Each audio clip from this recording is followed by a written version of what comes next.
It sounds like science fiction. Bacteria in a vial of dirt taken from a mysterious island create a compound that prolongs life. And not just in the traditional medical sense. Thanks to advances in modern medicine, we're living longer lives, but we're doing so by lengthening the morbidity phase. In other words, we're living longer but sicker lives. Traditional medical approaches tend to just increase the number of old people in bad health. Ideally, though, we'd extend lifespan by slowing aging. That way we could delay the onset of deterioration, rather than just extend the period of deterioration. That's exactly what this new compound appeared to do. Researchers called it rapamycin, named after the bacteria's home, the mystical Easter island, famed for its rock-carved figures, which is known locally as Rapa Nui. Rapamycin inhibits an enzyme that's come to be known as mTOR, or mechanistic target of rapamycin, a key modulator of aging characterized as a master determinant of lifespan and aging. What does the enzyme mTOR actually do? It's the major regulator of growth in animals. Activation of mTOR drives increases in both cell size and cell number. What's wrong with that? The action of mTOR has been described as the engine of a speeding car without brakes. In this analogy, aging is a hurtling car that enters the low-speed zone of adulthood and damages itself because it does not and cannot slow down. We are over the hill and picking up speed. Why don't living organisms have brakes? Because they've never needed them. In the wild, animals often don't live long enough to experience aging. Most animals die before they even reach adulthood.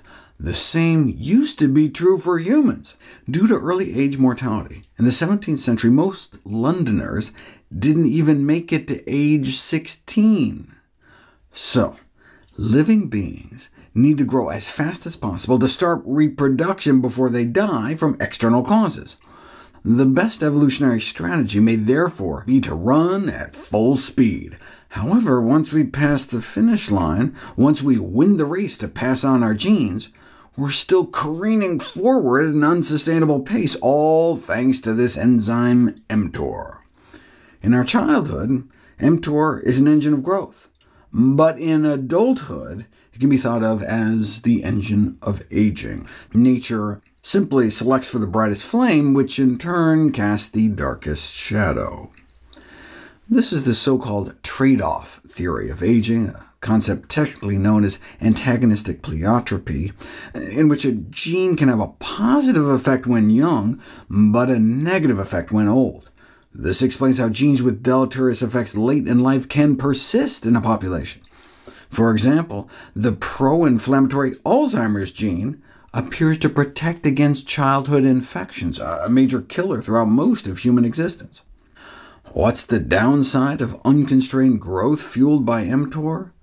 The enzyme plows full steam ahead, revving up construction pathways to churn out cellular building blocks for new growth, which can include cancerous tumors, while canceling any renovation or demolition. To preserve growth at all costs, mTOR actively suppresses autophagy, countermanding cellular cleansing and rejuvenation. In my autophagy chapter in How Not to Age, I explain how this can lead to accelerated aging. Conversely, slowing things down by putting the brakes on mTOR appears to decelerate the aging process, extending life and health.